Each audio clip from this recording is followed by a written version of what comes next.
너희를 위로하는 이는 나, 바로 내가 아니냐. 그런데 죽을 인간을 두려워하며 한갓 풀에 지나지 않는 사람의 아들을 두려워하는 너는 누구냐. 너희는 잊었다.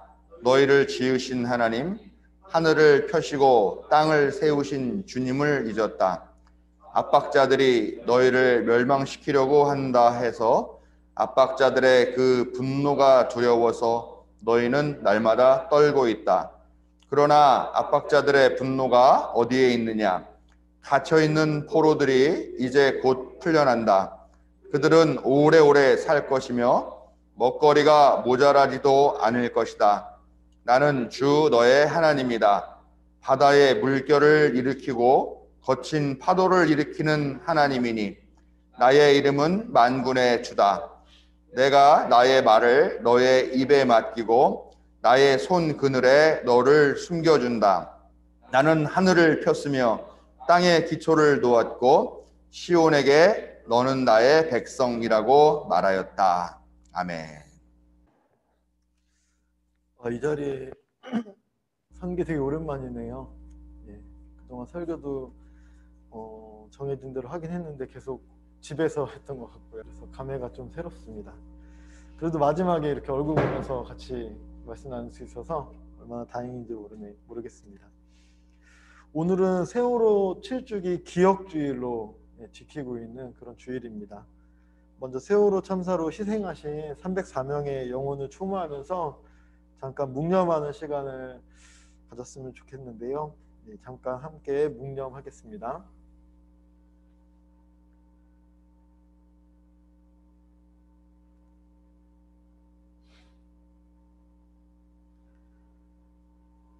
바로 해주시고요. 2014년에 우리는 세월호의 참사를 목도하였습니다. 수백 명의 어린 학생들이 눈앞에서 사라지는 상황인데도 우리들은 아무것도 할 수가 없었습니다. 대한민국 국가공동체는 이 무자비한 사고 앞에서 한마디로 무용지물이었습니다.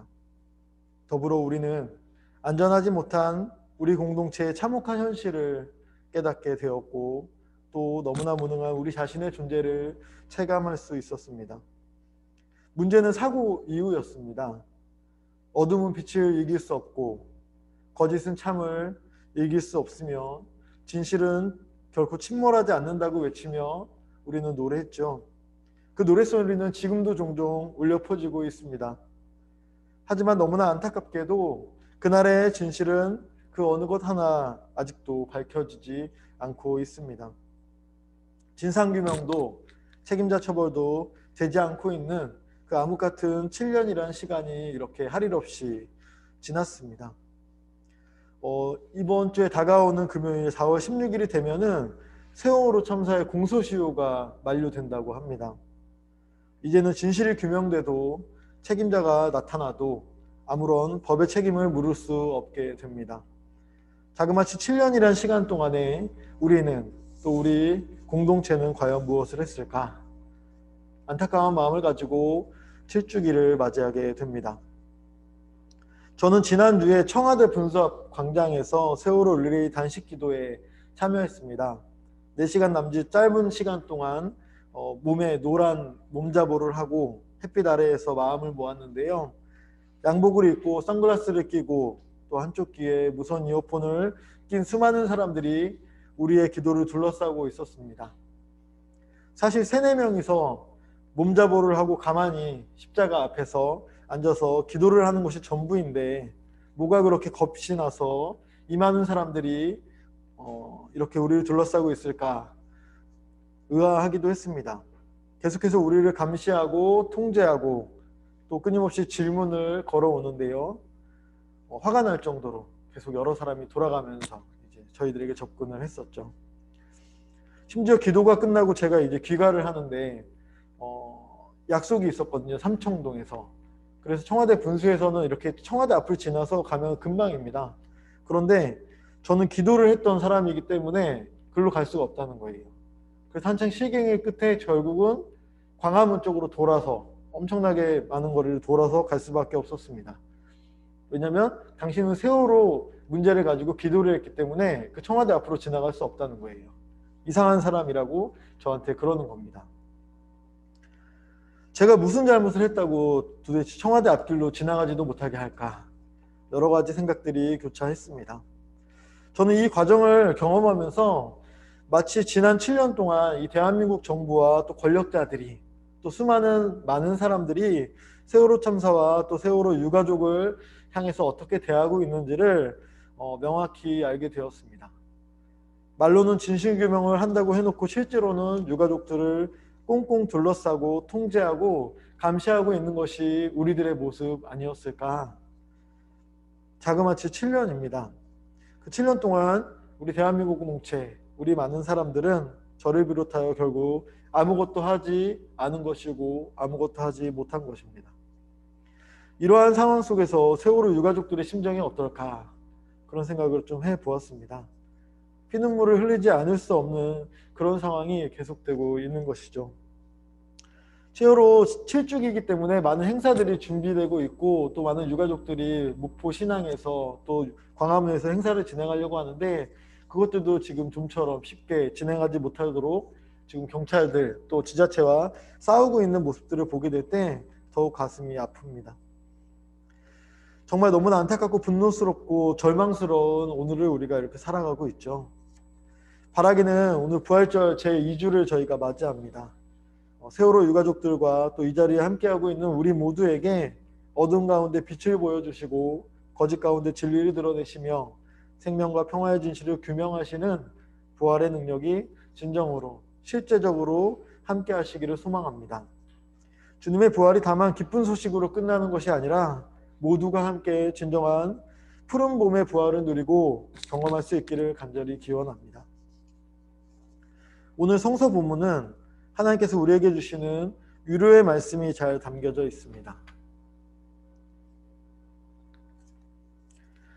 특히 세월호 유가족들만큼이나 절망적인 상황에 빠져있는 이스라엘 백성들에게 하나님께서 주시는 말씀입니다. 아까 잘 읽었었는데요. 한 번 더 읽어봤으면 좋겠는데 우리 최보란 청년께서 한번 읽어주시기 바랍니다. 잘 안 보입니까? 그럼 다른 분이 윤재민 청년께서 한번 읽어주시기 바랍니다.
이 말씀을 듣고 좀 제가 찔렸던 거는 여기 너희는 날마다 떨고 있다 라는 그 문장을 들으면서 좀 부끄럽더라고요.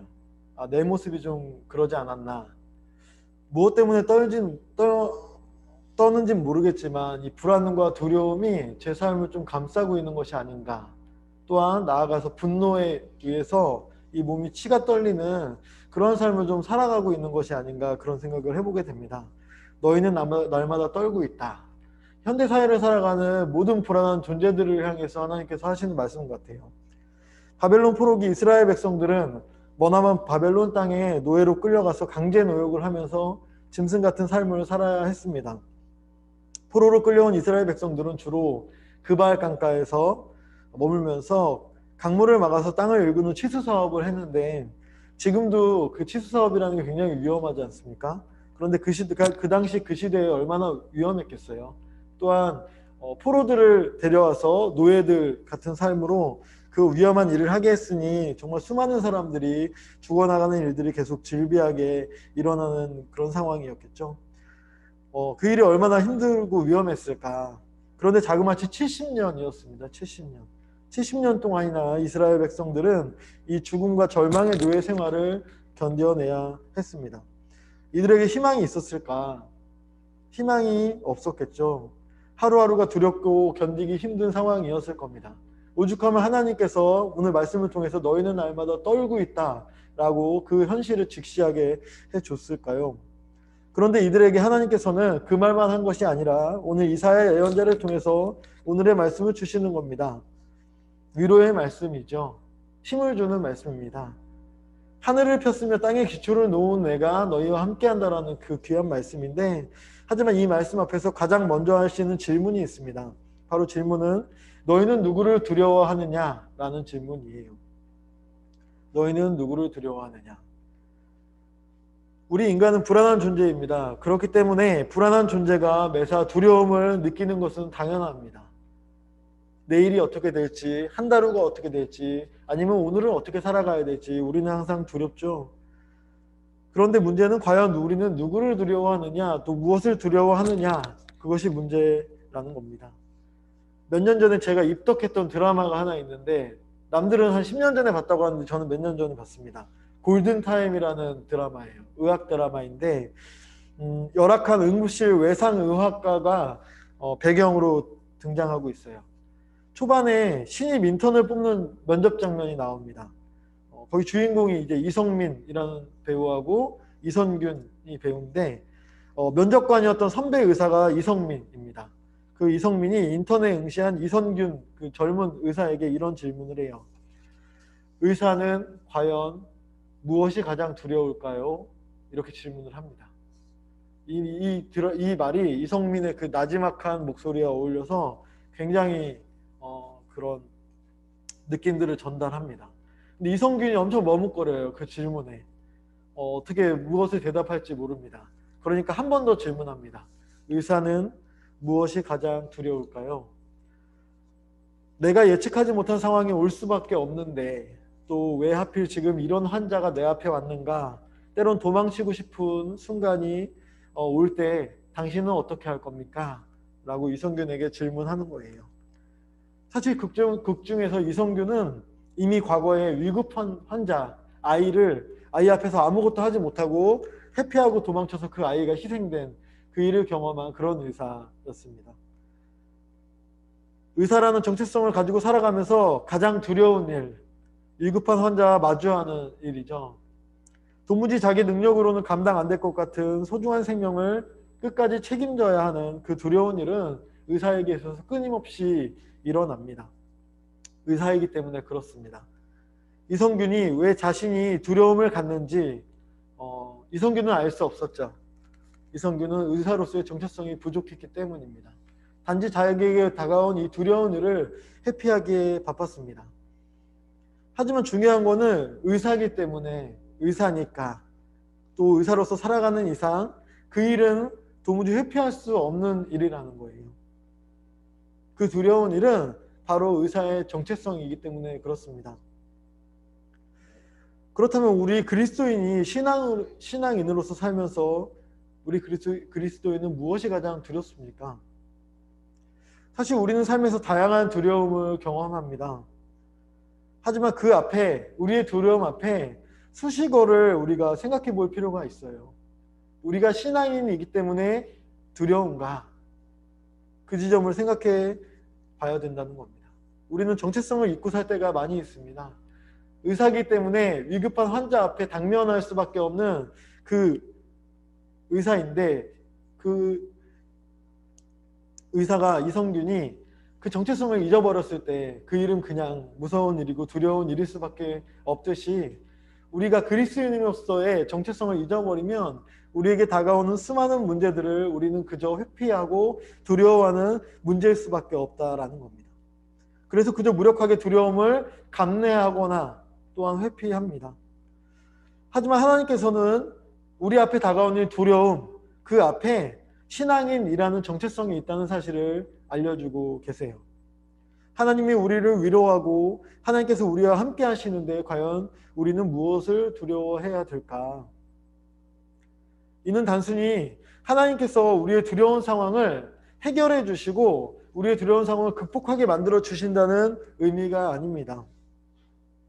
우리가 진정으로 두려워해야 한다는 건 우리와 함께 하시는 하나님의 존재를 잊는 것이죠.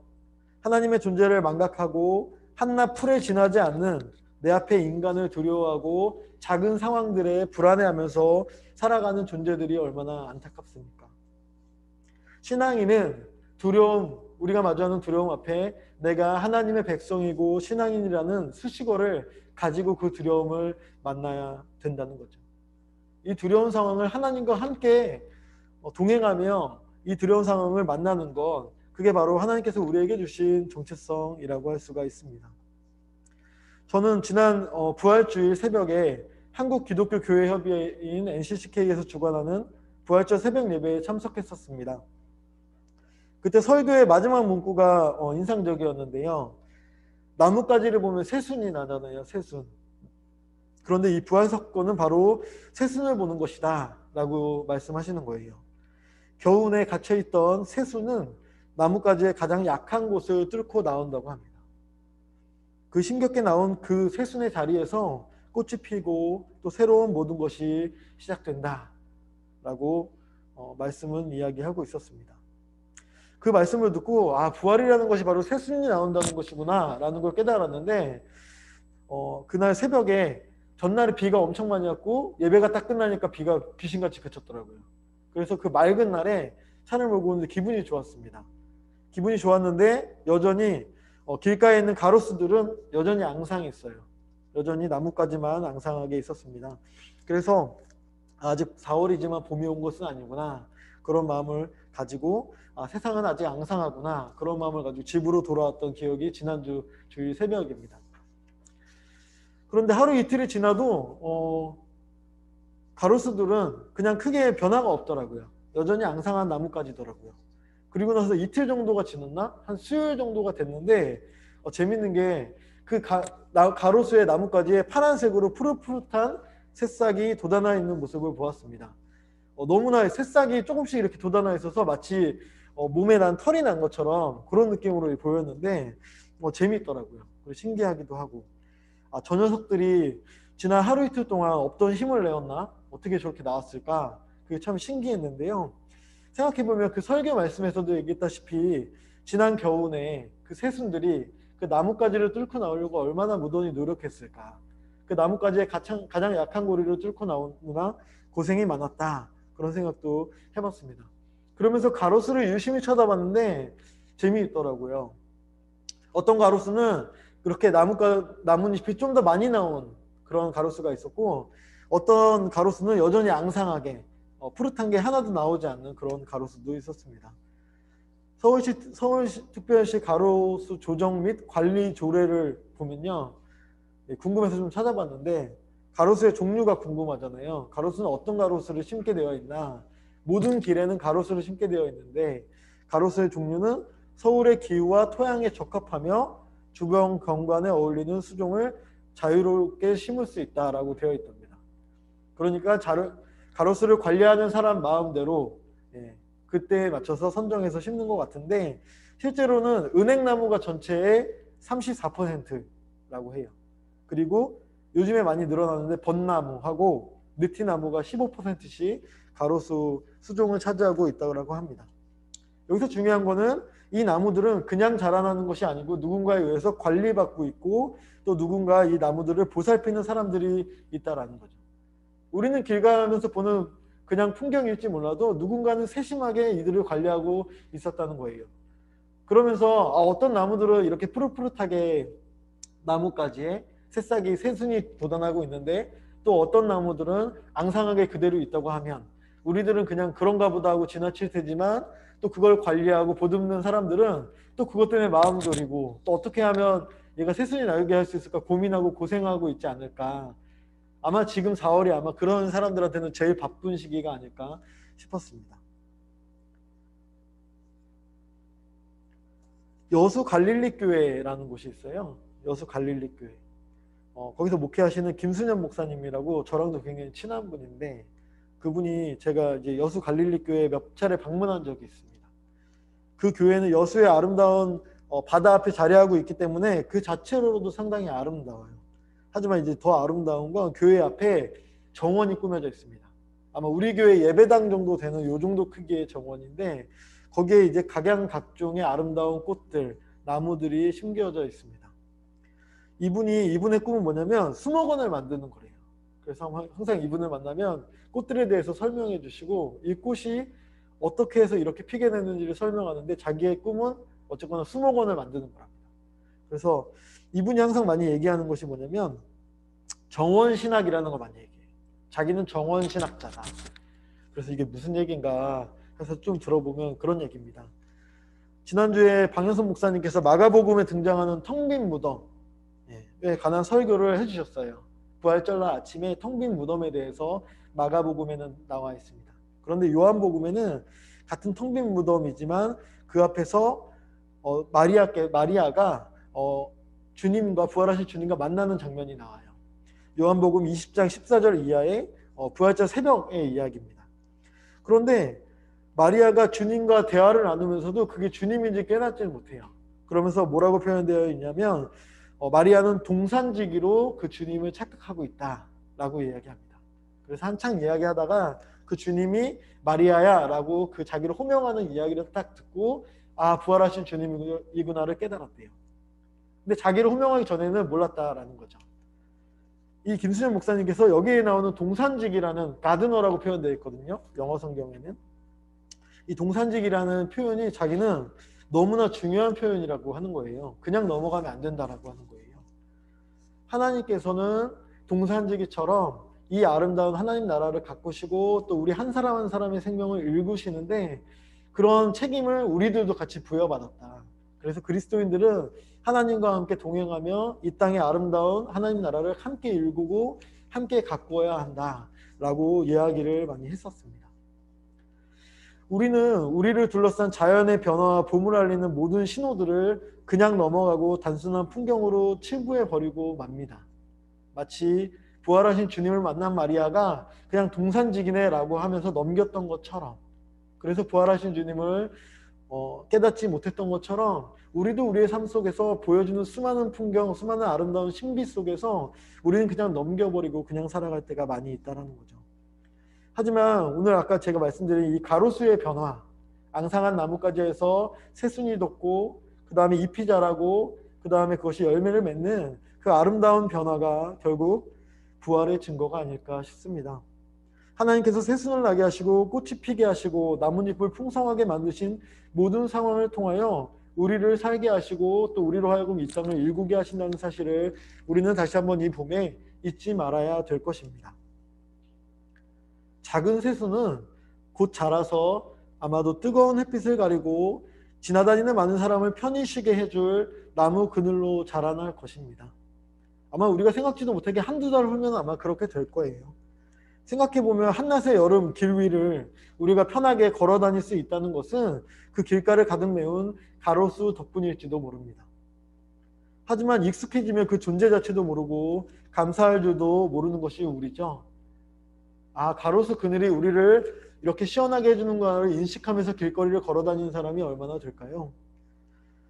요나 이야기에서 요나가 박넝쿨 잎사귀가 없어서 그 잎사귀를 마른 잎사귀 사이에 그것을 뚫고 들어오는 햇빛 때문에 내가 죽겠습니다. 죽을 만큼 괴롭습니다라고 주님한테 막 한탄을 하거든요. 하나님한테. 그만큼 우리들은 그 그늘이, 작은 나무 그늘이 우리에게 보여주는 그 신비로움을 잊고 살아가고 있습니다. 말씀을 정리하겠습니다. 오늘 두서없이 많은 이야기를 했는데 핵심은 이겁니다. 오늘 16절에 하나님께서 우리에게 이런 말씀을 주고 계세요. 내가 나의 말을 너의 입에 맡기고 나의 손 그늘에 너를 숨겨준다. 나는 하늘을 폈으며 땅의 기초를 놓았고 시온에게 너는 나의 백성이라고 말하였다 라고 말씀해 주십니다. 하나님께서 우리를 통해서 우리의 모든 것, 우리 주변의 모든 것을 통해서 우리와 함께 계신다는 사실을 우리는 잊고 살 때가 많이 있는데, 그렇게 하지 말고 나를 기억하라고 하는 하나님의 말씀입니다. 우리 그리스도인들은 하나님의 말을 맡은 자들입니다. 그리고 하나님의 그늘 아래에서 살아가는 자들입니다. 그렇기 때문에 우리는 하나님 나라의 백성이 되는 겁니다. 하나님이 우리에게 너희는 나의 백성이라고 말씀해 주고 계시는 거죠. 저는 4월 30일 라오스로 출국하는 일정이 확정되었습니다. 오늘부터 2주간은 전라도 한평에 있는 교회의 게스트하우스에서 지내게 됩니다. 갈 곳이 없어서 거기를 가는 것이 아니고 여기저기에서 많이 오라고 했는데 좀 더 침묵하고 잠잠하고 또 하나님의 자연을 만끽하며 하나님과 교제할 수 있는 시간을 누리기 위해서 일부러 한평에 가기로 했습니다. 먼 곳일수록 내 주변의 소란스러움들, 부산스러움들과 좀 떠나고 좀 하나님과 교제하는 시간을 갖게 되지 않을까. 하나님이 보여주신 자연의 아름다움들을 만끽하고 그 변화의 신비들, 부활의 기쁨들을 다시 한번 누릴 수 있지 않을까. 그런 사모함을 가지고 오늘 한평에 내려가게 되었습니다. 어딜 가든, 제가 한평에 가든 라오스에 가든 어딜 가든 하나님의 말을 맡은 자로서 또 하나님의 그늘 아래 살아가는 우리는 한 나라의 백성으로 살아갈 것입니다. 여기에서 각자의 삶을 살아가는 여러분들도 마찬가지고 저도 한 하나님의 나라의 백성으로서 함께 동역하며 살아가겠죠. 어디 있든지 우리는 순간순간마다 이 땅을 보듬으시는 하나님의 은혜를 누리며 살아가게 될 것입니다. 저 여러분 앞에 하나님의 평화와 부활의 기쁨이 가득하기를 간절히 소망합니다. 또한 70년간의 어두운 절망을 뚫고 부활의 새날을 맞이한 성소 속에 이스라엘 백성들처럼 7년의 아픔을 견뎌내며 빛과 진실의 새날을 염원하는 세월호 유가족들과 우리 공동체 앞에도 하나님의 정의와 평화가 반드시 바로 설 것입니다. 그날을 염원하며 우리 서로도 서로의 그늘이 되어주고 함께 중보하면서 손을 맞잡고 나아갈 수 있기를 간절히 축원합니다. 그동안 감사했습니다, 여러분. 여러분을 통해 많은 것을 배웠고 많은 기쁨을 누리며 행복했습니다. 어디에 있든지 좋은 만남 공동체와 교우들의 얼굴을 떠올리며 기도하겠습니다. 함께 하나님과의 좋은 만남 또 이웃과의 좋은 만남을 이루어갈 수 있기를 응원하면서 다음에 더욱 건강한 모습으로 뵐 수 있기를 기대합니다.